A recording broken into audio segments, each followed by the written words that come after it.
আমরা এখন আছি নেপালের বিখ্যাত সেই মানকি টেম্পলের ওপরে। এই মানকি টেম্পল থেকে আমরা দেখতে পাচ্ছি, এখান থেকে কাঠমান্ডুর এয়ারপোর্ট দেখতে পাচ্ছি। একটা প্লেন যে টেক অফ করতেছে সেটাও কিন্তু আমরা দেখতে পাচ্ছি। হ্যাঁ, ওই যে একটা প্লেন দেখা যাচ্ছে, আমরা ওখানেই নেমেছিলাম।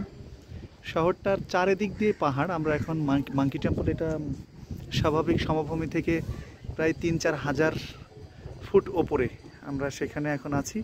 সেখান থেকে আমরা পুরো যে নেপাল শহর, অর্থাৎ নেপালের কাঠমান্ডু শহরটাকে আমরা এখন দেখতে পাচ্ছি এখান থেকে। হ্যাঁ, খুবই সুন্দর দেখাচ্ছে। যাক, আসলে নেপালে না আসলে অসাধারণ ভিউগুলো দেখা যাবে না।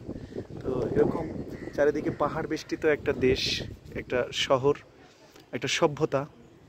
এটা ২০০০ বছরের পুরনো একটা সভ্যতা। আমরা এখানে এসেছি, দেখেন যে এটা আমরা দেখছি যে এখানে সেই টেম্পলটা রয়েছে। ওই পাশে পাহাড় পাথরের তৈরি টেম্পল।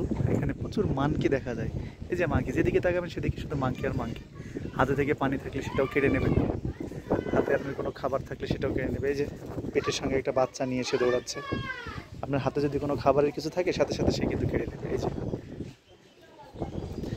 মানকি টেম্পলের বৈশিষ্ট্য হচ্ছে এটা। এই যে মানকি, এই যে বাচ্চা মানকি নিয়ে পেটের সঙ্গে একটা বাচ্চা ঝুলতেছে, নিয়ে মা মানকিটা সেটা খুঁজে বেড়াচ্ছে খাওয়ার জন্য।